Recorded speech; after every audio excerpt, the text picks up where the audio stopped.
Halo teman-teman semua, selamat datang di channel Story 3M, di mana kita kali ini akan menceritakan alur cerita dari manhwa yang berjudul The World After the Fall.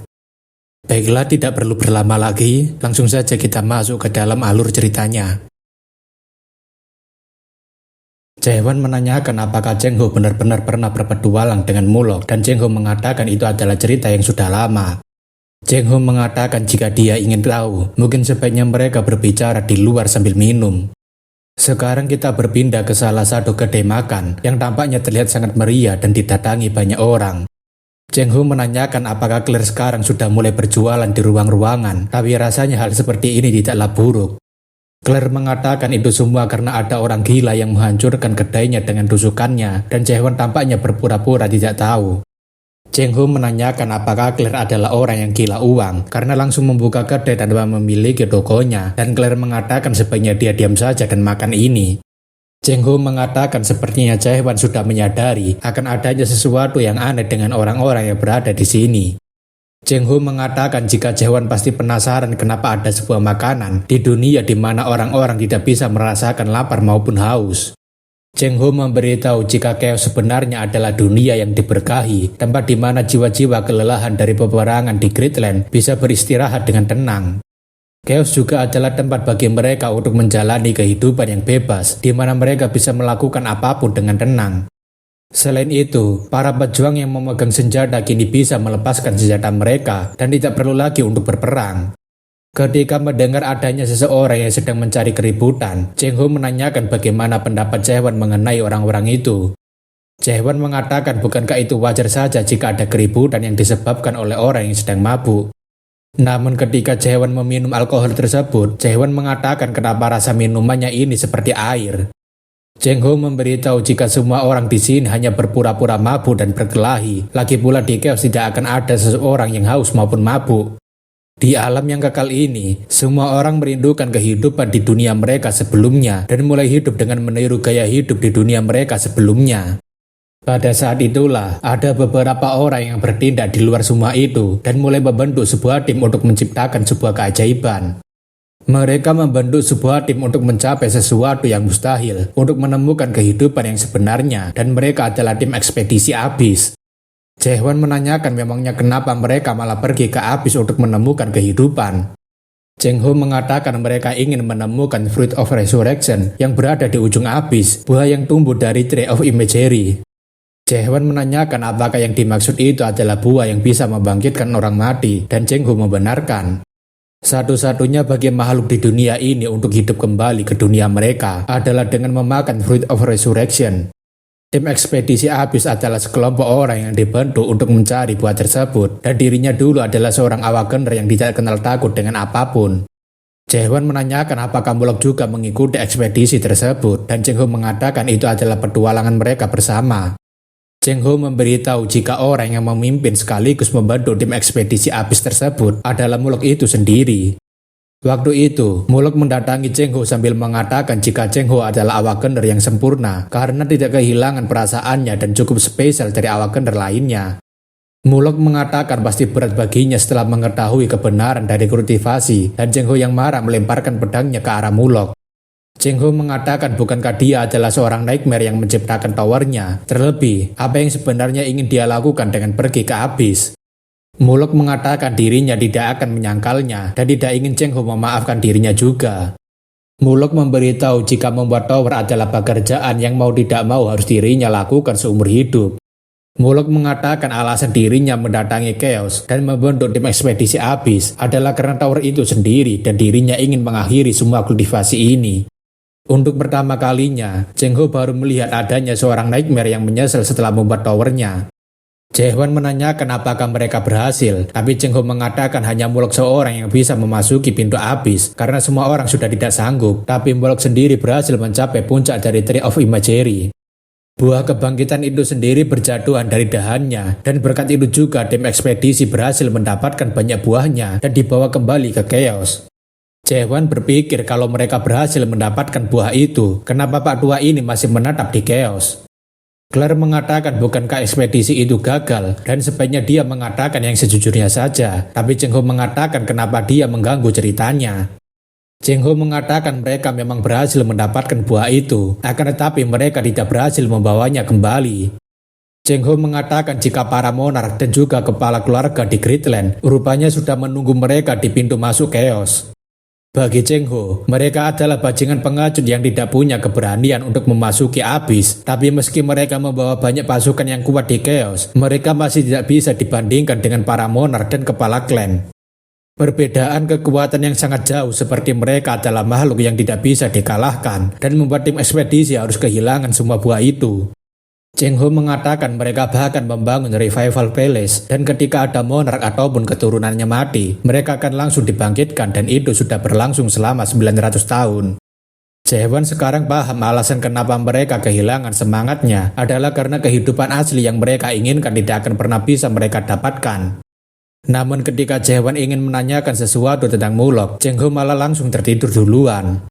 Claire mengatakan biarkan saja Pak Tua itu beristirahat, karena orang tua itu tidak pernah beristirahat selama ribuan tahun. Jae-hwan menanyakan apakah dia tahu bagaimana kabar dari Nightmare yang memimpin ekspedisi itu, dan Claire mengatakan kabarnya dia mengatakan sesuatu dan menghilang begitu saja. Tak lama, James mendatangi Jae-hwan sambil mengatakan dirinya berterima kasih setelah dia menyelamatkan kepala penjaganya. James mengatakan jika dia membutuhkan bantuan apapun, Jae-hwan tinggal memanggilnya saja asalkan dia merahasiakan ini pada Tuan Karton. Jae-hwan menanyakan memangnya apa yang terjadi pada orang itu, dan Claire mengatakan mana mungkin dirinya tahu. Namun tak lama, Jae-hir datang terburu-buru sambil memanggil dokter dan juga Jae-hwan. Jae-hwan menanyakan apa yang sebenarnya sedang terjadi, dan Jae-hir mengatakan jika mereka sedang dalam keadaan darurat karena kondisi Castellan semakin parah. Setelah mendengarkan kabar tersebut, Jae-hwan menggendong Cheng Ho sambil berlari mengikuti Jae-hir menuju ke tempatnya Castellan. Melihat dari energi yang terpancar di udara, Jae-hwan berpikir apakah kondisi Castellan akan segera berubah menjadi seorang ghoul. Jae-hwan merasa jika energi yang terpancar lebih kuat daripada ghoul yang dirinya lawan waktu itu, dan sepertinya energi itu berasal dari ruangan bawah tanah kastil.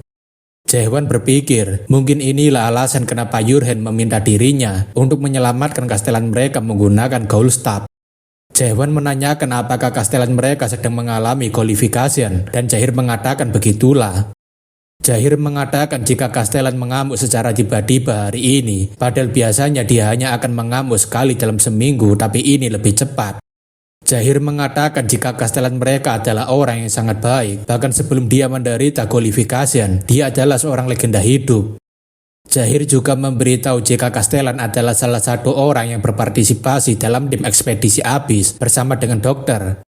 Jae-hir menanyakan karena dokter sedang mabuk, apakah Jae-hwan bisa menggunakan Ghoul Staff seorang diri, tapi Jae-hwan mengatakan tidak. Meskipun dirinya bisa melakukan sesuatu yang mirip, tetapi dirinya masih belum bisa melakukan sesuatu yang sama dengan Pak Tua ini. Namun ketika Jae-hir dan Jae-hwan akan segera mendekat ke dalam kastil, sebuah guncangan yang sangat kuat tiba-tiba mengguncang seluruh kastil. Jae-hir mengatakan sepertinya Castellan sedang mengamuk lagi karena energi yang dipancarkannya semakin pekat dan hampir menutupi kastil. Bersamaan dengan itu, Jae-hir sangat terkejut karena Kapten Tanduk Pertahanan, sebut saja sebagai Franco, dan Kapten Tanduk Bengkok, sebut saja sebagai Jilong, tiba-tiba muncul di hadapannya. Jae-hir mengatakan agar mereka segera menyingkir karena mereka tidak boleh menyanyiakan waktunya sedikit pun. Franco mengatakan dirinya sudah mendengarnya karena mereka sudah diberikan perintah dan Jae-hir menanyakan perintah dari siapa. Jae-hir menanyakan apakah mereka dengan sengaja berani menentang perintah Heaven, tapi Franco dan Jilong mengatakan satu-satunya Heaven bagi mereka adalah Golden Sky. Dengan cepat, Jilong dan Franco langsung melompat tinggi untuk memberikan serangan pada Jae-hir, dan Jae-hir sendiri cukup terkejut karena mereka begitu cepat. Dengan entengnya, Jae-hir langsung mendorong Jae-hwan agar dia segera menyingkir dari sini, dan seketika itu sebuah benturan yang sangat kuat terjadi. Tampaknya, Jae-hir masih bisa menahan serangan tombaknya Jilong menggunakan pedangnya dan juga menahan serangan Franco menggunakan tangan kirinya. Jae-hwan cukup terkesan karena Jae-hir mampu menahan serangan kedua orang itu dengan baik.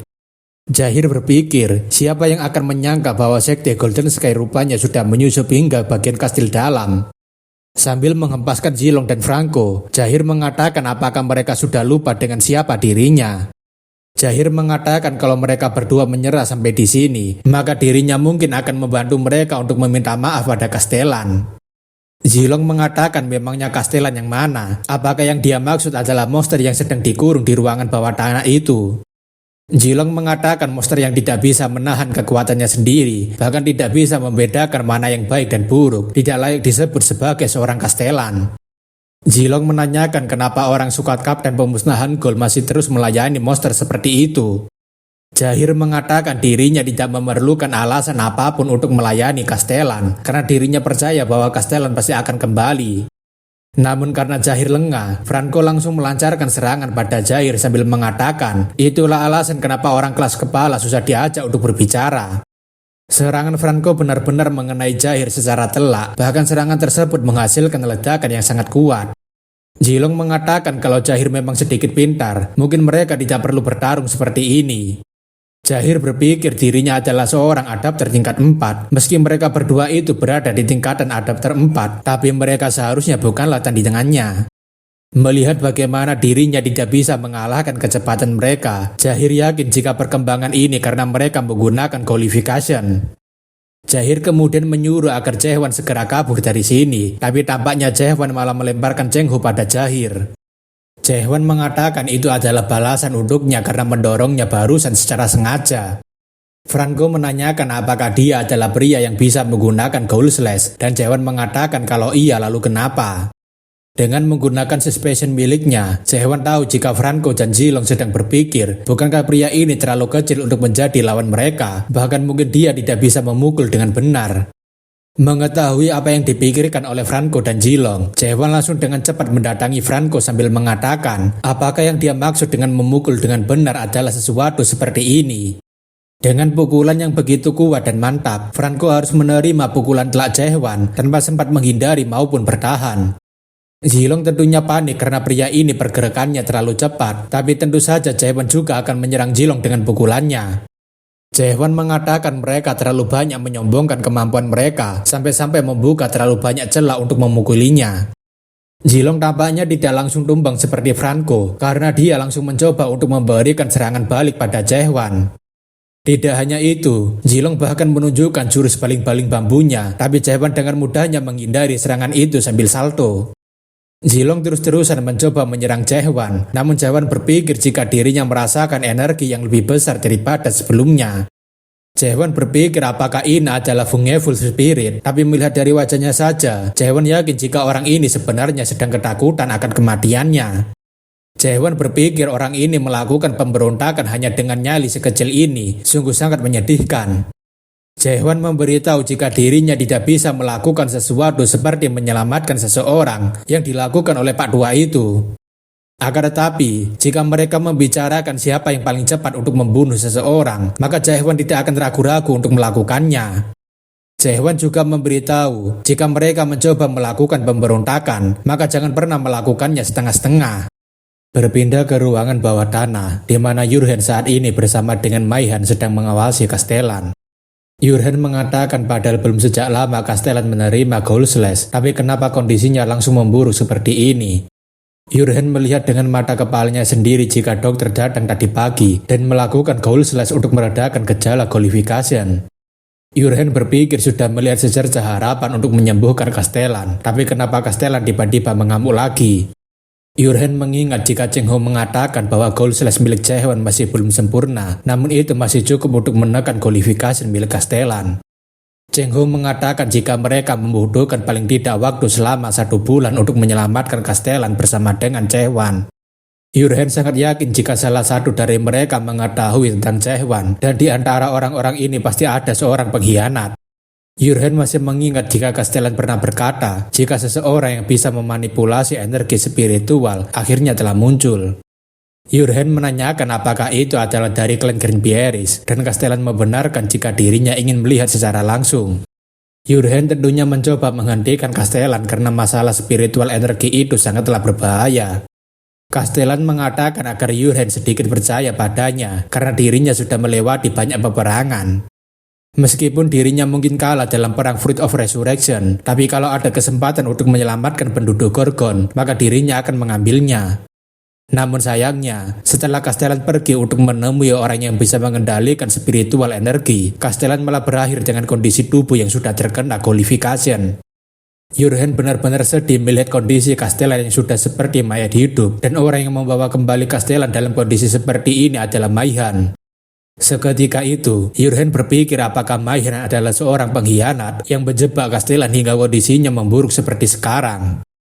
Jurgen mencoba untuk menghentikan Maihan melakukan rencananya, tapi Maihan mengatakan kalau dibiarkan, Castellan bisa membahayakan Gorgon. Jurgen mengatakan mereka tidak bisa melakukan Gold Slash jika dokter tidak berada di sini, dan itu sama saja dengan membunuh Castellan. Maihan mengatakan bukankah Jurgen sudah tahu jika mereka semua tidak akan bisa mengalahkan Castellan meskipun mereka semua menyerangnya bersama. Maihan mengatakan mereka akan melakukan Gold Steel padanya, dan Jurgen mengatakan itu adalah pilihan terakhir setelah tidak ada cara lain. Maihan mengatakan setidaknya mereka harus memindahkan spiritual energi milik Castellan melalui Gold Steel, tapi Jurgen mengatakan mereka tidak memiliki spekter kristal untuk melakukannya.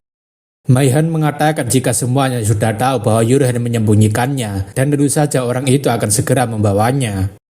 Tidak hanya Maihan, rupanya Kuro juga adalah seorang pengkhianat yang selama ini terus memantau pergerakan Jurgen, bahkan dia juga adalah orang yang membocorkan informasinya.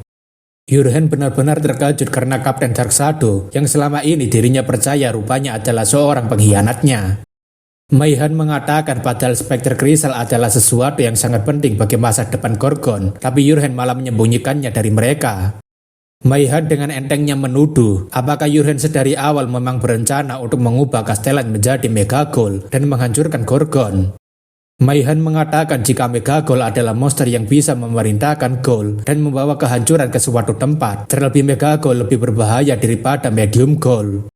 Jurgen benar-benar terpojok karena Castellan sedang mengamuk di sini, tapi dokter sendiri tidak ada, dan pendapat Maihan ada benarnya juga. Jurgen mengatakan meski mereka memiliki spekter kristal, tapi mereka tetap tidak bisa menggunakannya. Jurgen mengatakan jika Gold Steel adalah teknik rahasia milik Grand Pieris, jadi bagaimana caranya dia melakukannya. Maihan mengatakan jika dia tidak perlu khawatir, karena dirinya sudah menemukan seseorang yang telah menguasai teknik rahasia tersebut. Jurgen mengatakan mereka bukanlah orang dari Grand Pieris, tapi Maihan mengatakan memangnya itu penting ketika mereka saja bisa menggunakan Gold Steel. Jurgen berpikir jika spiritual energi milik Castellan dipindahkan ke dalam kristal, maka seseorang yang memiliki kristal tersebut akan menjadi Castellan berikutnya. Terlebih karena di Chaos mereka tidak bisa mewariskan kekuatannya pada keturunannya, itu akan menjadi berbahaya jika kristalnya diambil orang yang tidak bertanggung jawab.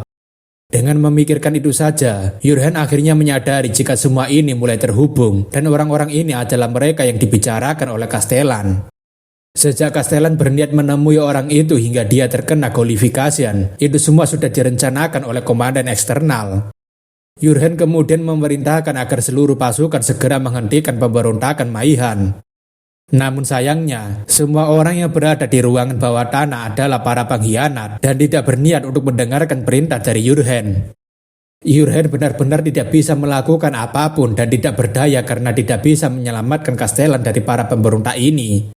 Jurgen benar-benar tidak berdaya ketika mengetahui jika mereka semua telah berkhianat dan meninggalkan Castellan seorang diri. Jurgen meminta maaf karena kelemahannya dan ketidakmampuan dirinya melindungi Gorgon. Castellan harus berakhir dengan kondisi seperti sekarang. Namun dikala Jurgen sangat putus asa dengan situasi yang dirinya hadapi, sebuah sinar cahaya langsung menerangi ruangan bawah tanah tersebut. Tentu saja, sinar cahaya yang menghancurkan langit-langit ruangan bawah tanah adalah karena perbuatan Jaehwan. Semua orang yang berada di sana tentunya menanyakan apa yang sebenarnya terjadi dan siapa yang melakukan serangan brutal semacam ini. Jurgen yang hampir saja kehilangan seluruh harapannya, kini melihat kembali sebuah harapan itu. Tampaknya, Jaehwan dan Zahir akhirnya telah selesai berurusan dengan Franco dan Zilong, serta langsung menghancurkan bangunan ruangan bawah tanah agar perjalanan mereka lebih cepat.